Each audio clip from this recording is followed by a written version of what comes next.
Hello friends, in this session I am solving a query sent by a student. The problem is based on number system. If 100 raised to m divides 124 factorial into 64 factorial, then what is the greatest integral value of m? Friends, to understand this problem, you should have attended the basic number system session, where basics of this sort of problem I have already explained. Right? Now let's see how to do this. See, 100 is actually 25 into 4, right? So 125 and 4 combination produce 100, right? If there are two 25 and 4 combination, then it will be giving 100 square, right? Similarly, if there are 3 combinations, then we will be getting 100 cube. So precisely what we have to do? We have to find out the value of m. That means what? We have to find out the combination, number of combinations of 25 and 4, right? So in this expression, okay, now obviously if we expand this number, 25 will be less than 4, but we are interested in combination. So what, to save time, what we can do? We just find out the number of 25's content in 124 factorial and 64 factorial, because extra 4 are not at all required, right? So the number of 25's will be equal to number of combinations of 25 and 4 in which we are interested. Okay, getting my point? So what I'll do, I'll be finding out 25's in 124 factorial and 64 factorial. Now friends, to make it simpler and easier, what we should do, instead of finding out 25, we should divide, find out number of 5's in these two.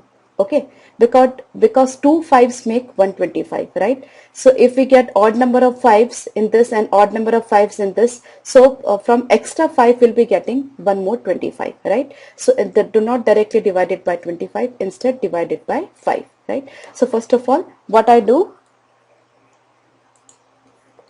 so it's 124 divided by 5, and we are interested in only integral part. So 124 divided by 5 will be getting 24 as the integral value, or we are not interested in the fractional part. Okay, because in 124 if we divide by 5 we'll be getting 24 times 5, right? After that, further if we divide by further 24, if we divide by 5, we'll be getting 4 more 5. How do we get this 4 more 5? Because in 124 25's are also there, and each 25 is having one more 5, right? So that we will be getting if we divide this by 5. So in all, 24 plus 4, 28 5's will be there. Now we are getting 28. What exactly it means? See, if we expand 124 factorials and factorize it into the prime factors, then we will be getting 5 raised to 28. That means 5 raised to 28 will be obtained. Okay. Similarly, we can find out the highest power of 5 content in 64 factorial in the same way. So 64 divided by 5 will be getting 12. We are not interested in the fractional part. Now for the 12 by 5 will be getting 2. So in all it is 14, right? So this expression is divisible by 5 raised to 28 into 5 raised to 14. That means precisely 5 raised to 42. That means this expression is divisible by 5 raised to 42, right? In 5 raised to 42 is equal to what? 25 raised to 21. And we are interested in 25 and 4 combinations, and 25 is appearing for 21 times. That means we will be getting 21 combinations of 25 and 4, right? 4's will be extra, but we are not interested in that. Precisely, we will be getting 21, 25 and 4 combinations. So 21 times it will be divisible by 100. That means it is divisible by 100 raised to m, where m is 21. Okay, I hope you are getting it. Just practice some of the problems like this. It's really easy. Okay, and whenever you have to find out the power of any number, just do take prime numbers over here. Right? If at all you have to find out the number of 9's, then divide it by 3 and then half that, right? As I have done over here. Okay. Friends, now we have a problem from CAT 2008. A problem based on number system. Here we have to find out the sum of this big series. You can very well observe the series is starting from 1, then 2, and the series is going till 2007. So obviously there are 2007 terms, and we have to find out the sum of these 2007 terms, right? Obviously one of the option is correct. Now instead of solving this terms one by one, what we can do, we can take the help of the options. Now how can we take that help? See, suppose option 1 is correct, right? Now we are having 2007 terms, okay, and sum is showing to be 2008 minus 1 upon 2008, right? If this is true, that means sum of n terms must be equal to n plus 1 minus 1 upon n plus 1. Getting my point? We are having 2007 terms. If this option is correct, that means if we can generalize, sum of n terms will be n plus 1 minus 1 upon n plus 1. Sum of 2007 terms will be 2007 plus 1 minus 1 upon 2007 plus 1, right? If this formula is true, it should be true for every value of n, isn't it? So suppose I take the value of n as 1. That means sum of first term, that means the first term itself, right? Now what exactly the first term? That is 1 plus 1, 2 plus 1 by 4, right? So 2 plus 1 by 4 is what? 9 by 4. So square root will be 3 by 2, right? So if I put n is equal to 1, let's see whether I get 3 by 2 or not, right? So if I put n is equal to 1, it is 2 minus 1 upon 2, that's 3 by 2, right? So that's correct, right? Now this seems to be the correct answer because one of the option can only be correct. But to verify it, or to what we should do, we can take n is equal to 2 as well, right? Now n is equal to 1, when we put this is the sum, the first term itself was 3 by 2. Second term is 1 plus 1 by 4 plus 1 by 9. So that's 49 by 36, that is actually 7 by 6, right? So sum of first two terms will be 3 by 2 plus 7 by 6. So that is 9 by 6. 9 plus 7, 16 by 6, that is 8 by 3. Put n is equal to 2, whether you get 8 by 3 or not. So it's 2 plus 1, 3 minus 1 upon 3. So that's 8 by 3. That means definitely it is the correct one, right?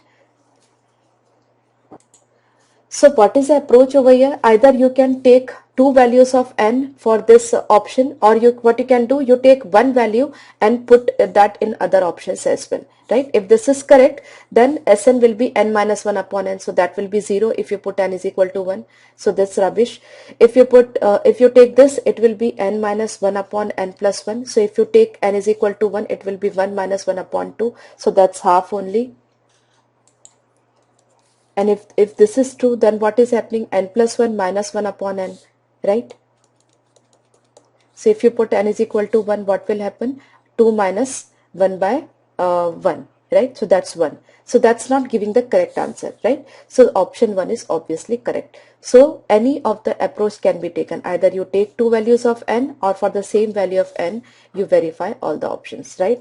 And once you practice, you don't have to write all this story, right? That should be done mentally. Okay, I hope it's clear to you. Good question, and can be done very simply in the less than a minute if you go logically. Now friends, let's see this problem. If the sum of first 11 terms of an arithmetic progression with first term a equals that of first 19 terms, then what is the sum of first 30 terms, right? Now what we can do, see this, these are initial 10 terms, then this is 11th term, then this is 12, 13, 14, 15, 16, 17, 18, and this is 19th term, right? Now 11th, sum till 11th term and sum till 19th term, if it is same, that means all these terms, that from 12 to 18, right? 12, 13, 14, 15, 16, 17, 18, the sum of these 7 terms is 0, isn't it?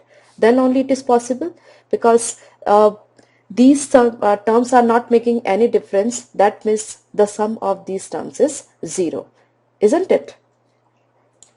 That means what is happening, I put a midline over here, and this is 15th term, right?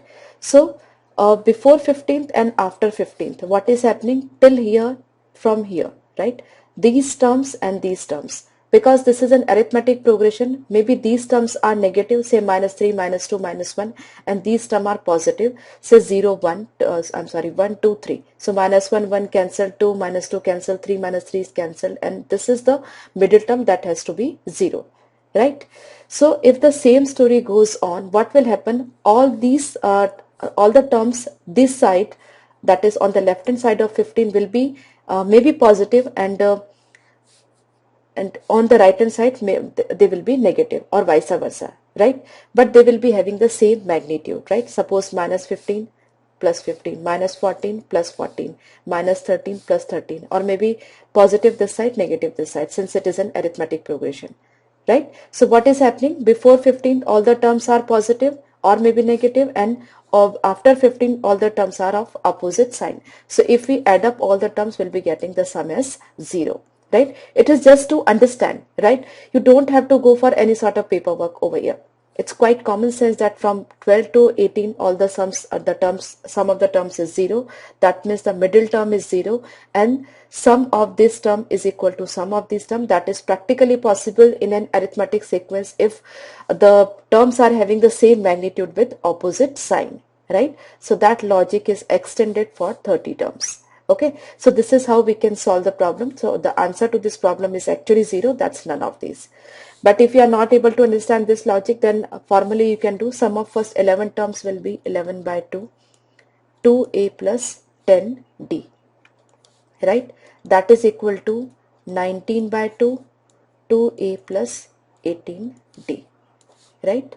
So if you solve 22a plus 20d is equal to 38a plus 19 into 18, that is 361 minus 18. I'm sorry, 361 minus 19, so that's 342, right? So 38 minus 22, that's 16a plus, I'm sorry, this is 110d, right? So 342 minus 110 is, okay, and that is equal to 0. That means 2a plus, if I divide it by 8, 8 2s are 16, 9d is equal to 0. Now sum of first 30 terms will be what? N by 2, 2a plus 29d. So 2a plus 29d is 0. That means sum of first 30 term is 0, right? So this way also you can proceed. That is the regular method, and this is the common sense based method, right? I hope you are getting both the methods. Now this problem, consider the sets this where n is positive integer larger than 2007. Define x as the average of odd integers in S and y as the average of even integers in S. What is the value of x minus y? Now the set is starting from 2 and ending with an odd number. That means equal number of numbers are there which are even, and the same number of numbers are odd, right? So equal, odd and even numbers, right? Now x is the average of odd integers and y is the average of even integers. See friends, simply you can try this problem by putting the comfortable value of n, right?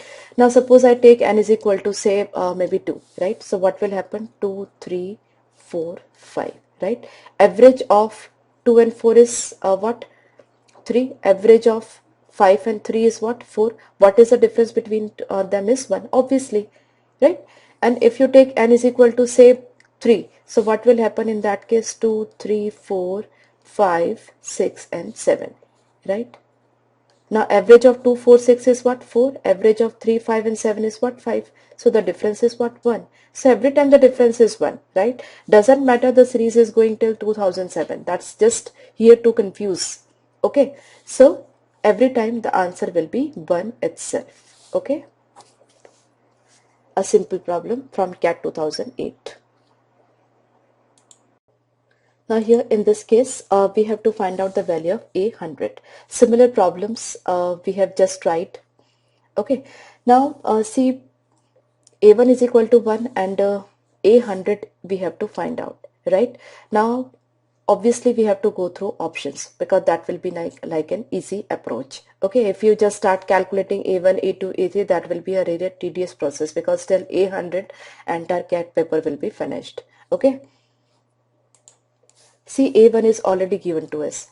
From here I can calculate the value of A2. So for that what I'll do, I put n is equal to 1 here in this equation, right? So A2 minus 3A1. So 3A1 is 3 plus 2 is equal to 4, right? That means A2 is equal to 4 plus 3, 7 minus 2, 5, right? I got A1, I got A2. Now let's adjust the options one by one. Now if A100 is this, that means A2 must be, right? This is what? 3 raised to n minus 1, right? If it is n, then it is actually n minus 1. So 3 raised to n minus 1 minus 2 into n, right? If this is the correct option, then in this case, if I put n is equal to 2, I should get 5, right? So, right, because A100 is this.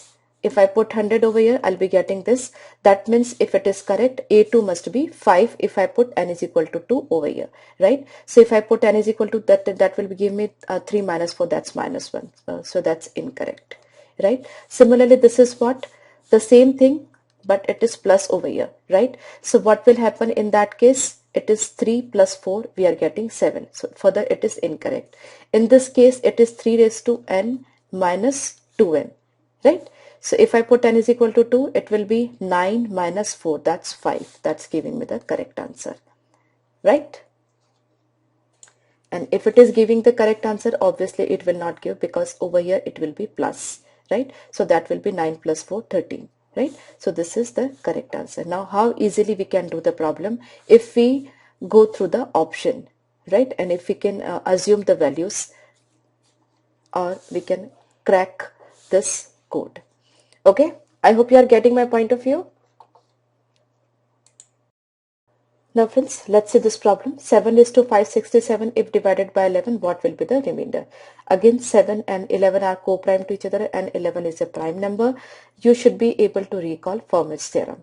Now according to Fermat's theorem, 7 is to 10 if divided by 11, remainder is 1, right? This is according to the Fermat's theorem. That is, if the two numbers are co-prime to each other, then this number and this power should be 1 less than this, then the remainder will be 1, right? So I convert this to this. So what I can do, 7 is to 10 into 56 into 7 is to 7 divided by 11. So this is actually 7 is to 567. That is 560 plus 7. Okay. Now 7 is to 10 divided by 11, the remainder is 1, and 1 is to 56. In this case, precisely the remainder is 1. Okay. Now we are left with 7 is to 7. So I break that up. Okay, that is 7 is to 7 and I'm going to divide it by 11, right? Now what is happening? 7 square is 49. 49, if it is divided by 11, the remainder is 5. So the same here, and this is 7. Now 5 5s are 25. 25, if it is divided by 11, the remainder will be 3. 22 is the last number. So that 3 into this 5, 15. The remainder is 4. 4 into 7, 28. That is 28 minus 22. 22 is the last multiple. So the remainder is 6 finally. Okay. So very easily you can solve this problem if you are clear with Fermat's theorem. Okay, and you should be able to recall the Fermat's theorem when you see the numbers are co-prime to each other. Okay, so these sort of absurd remainders can be easily done with Fermat's theorem. Okay.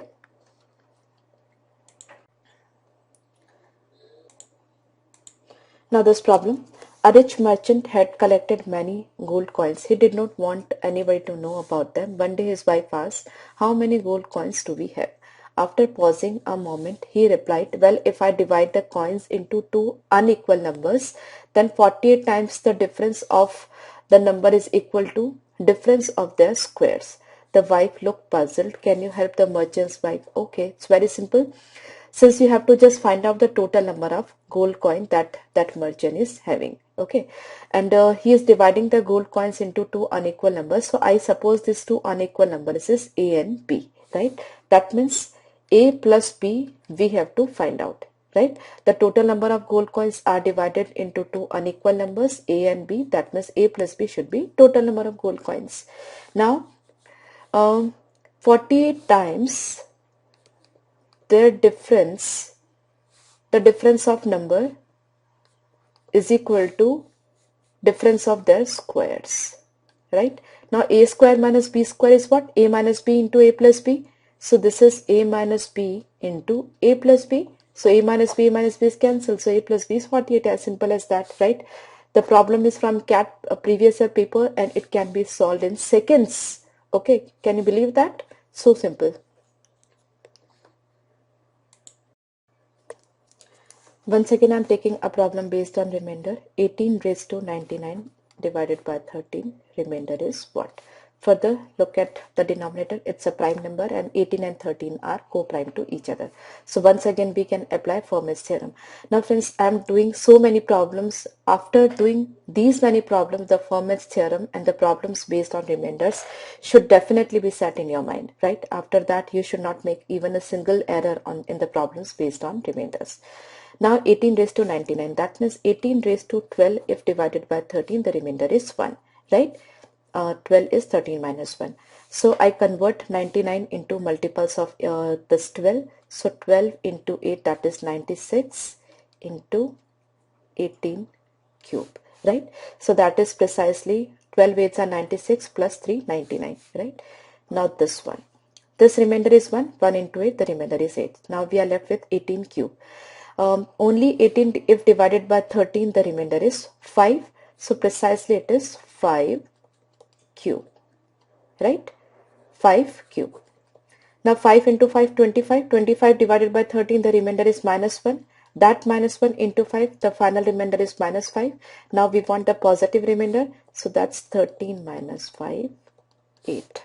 No cyclicity, nothing is required. At various places, in various books, in various videos, the cyclicity is taught, but cyclicity is actually not at all required if you are able to apply Fermat's theorem. Okay, the only condition, these two numbers should be co-prime to each other, and just try to convert this power into this number less than 1. Okay, that's the only requirement. After that, the Fermat's theorem can be applied very easily, and most difficult question can also be solved using Fermat's theorem. Okay. Now we have this problem. 2013 raised to 2014 divided by 7. What will be the remainder? Now 2013 and 7 are co-prime to each other, right? 13 minus 2, 11. That means 2013 is not a multiple of 7. That means they don't have any common factor, and 2013 is co-prime to 7. That means 2013 raised to 6 if divided by 7, the remainder will be 1. Okay. So what I do, I try to convert 2014 into multiples of 6, and let's see what happens. So 2014, 4, 5, 6, 7. It is one more than the multiple of 3, right? So what I do, instead of after that, 2010 will be multiple of 3, and it's an even number also, so it will be multiple of 6 as well, right? Now what I can write that 6k.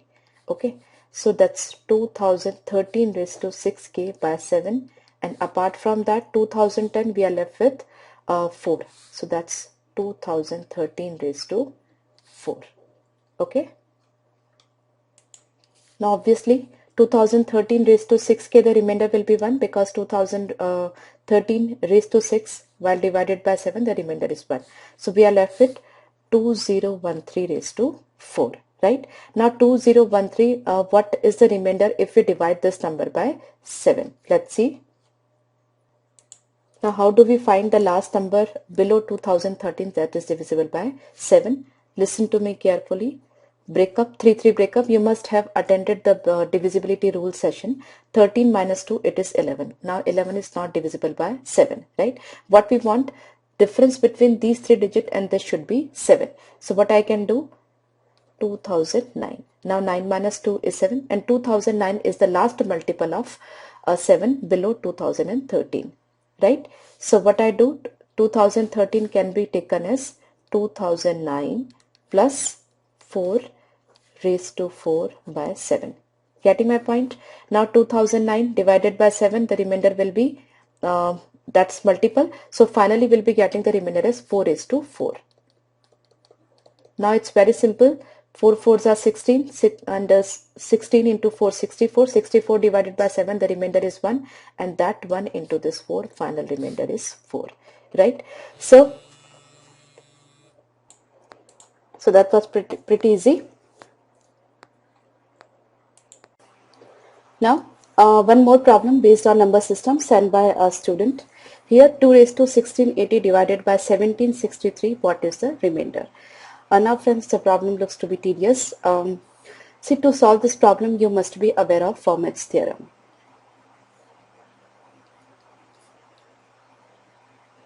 Now what exactly Fermat's theorem is? See, n raised to p minus 1 when divided by p, remainder is 1 if p is prime, right? And simultaneously n and p should be co-prime to each other. That means n must not be divisible by p, right? So if n raised to p minus 1, n can be any number, may be prime, may not be prime, right? So if n raised to p minus 1 is divided by p, then remainder is 1, right? That is what the Fermat's theorem. Okay, now how it is applicable over here, just listen to me carefully. Now 1763, it is closer to 1764. That's actually 42 square. So this number is actually 42 square minus 1. So it will be actually 42 minus 1 and 42 plus 1, right? 42 minus 1 and 42 plus 1. So precisely this is this, okay? Or we can say this is this, okay? After you reach here, after that the story is really very simple. Now how it is simple? 2 raised to 40 raised to 42, that's actually 2 raised to 40 into 42. If it is divided by 41, remainder will be 1, right? Just match. N raised to p minus 1 divided by p, remainder is 1, right? If p is prime. So 41 is a prime number. So 2 raised to 40, if it is divided by 41, remainder will be 1. So that 1 raised to 42, final remainder is 1. That means this number is actually 41x plus 1 format, right? After that, if I interchange, it's 2 raised to 42 and it's 2 raised to 40, and here it is 43, right?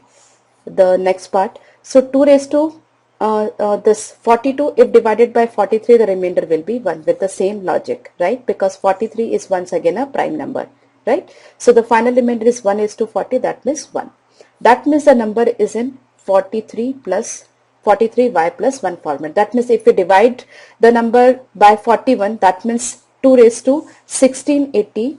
That means this number, if divided by 41, then also remainder is 1. If divided by 43, then also remainder is 1. That means finally the remainder is 1, right? Because the number should be in 41x plus 1 format or 43y plus 1 format. So that's 1 and then 1764. But 1764 will be greater than 1763, right? So remainder should not be greater than the divisor. So if we deduct, or we can take the value of x as y as 0, then 1 will be the final answer. Or if 2 raised to 1680 is divided by 1763, the remainder is 1, right? To solve this problem, you should be aware of the Fermat's theorem. That is the only requirement, right? And how do you get the clue whether the 1763 is actually 43 into 41? That I have shown over here, okay? Closer to 1763, 1600 is there, that's 40 square. So 1764 is 42 square. That clue you should be able to get. Okay, after that the story is very simple. Okay, if you reach here, then after that, even if you don't go for any sort of paperwork, then also it's okay, because this story you should be able to do mentally. Okay, I hope you are clear. Hello friends, in this session I am solving a query sent by a student. The problem is based on number system. In this case, 2 raised to 133, if divided by 133, what is the remainder that we have to find out? These are the options. Okay. Now, I have already discussed Fermat's theorem in my previous session. The same theorem we will be using over here. N raised to p minus 1, if divided by p, remainder is 1. That's Fermat's theorem, and here p is a prime number and n and p are co-prime to each other. Okay, so 2 raised to 133. Here 133 can be written as 19 into 7, where 19 and 7 both of them are prime number, right? That means if 2 raised to 18 is divided by 19, remainder will be 1 according to Fermat's theorem. And if 2 raised to 6 divided by 7, still the remainder is 1. Because of the same logic, right? So what I do, I try to convert 133 into multiples of 18. Let's see what happens. So actually 18 into 7 is 126, right? So 2 raised to 18 into 7, that's 126, and remaining 2 raised to 7 I take separately. Okay, now this is 19 into 7. Now we will take the divisors separately, and then after that we will combine. Right? Now 2 raised to 18, if divided by 19, the remainder is 1, and this is 1 raised to 7. So precisely if this expression is divided by 19, the remainder is 1.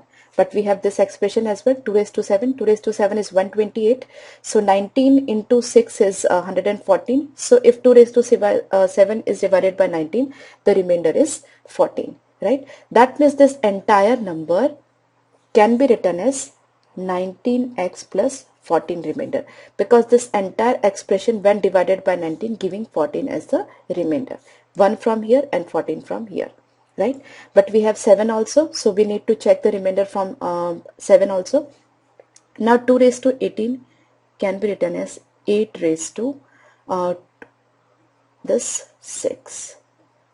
Okay. So 8 raised to 6, if divided by 7, the remainder will be 1, because 8 can be written as 7 plus 1. So 1 raised to 6, that's 1. And further that 1 raised to 7, 7. Right? So we are left with 2 raised to 7. Further it is 128.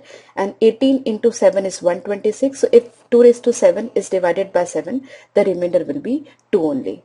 Right? So this number can be written as 7y plus 2 format. That means this number, if divided by 19, remainder is 14. If this number, that is 2 raised to 133 divided by 7, 2 is the remainder. But we have to divide the number by 133, that is 19 into 7, right? So among the options, we need to check the number that is in 19x plus 14 format and 7y plus 2 format. So this is not there, this is not there. 128 is the correct choice. That's 128.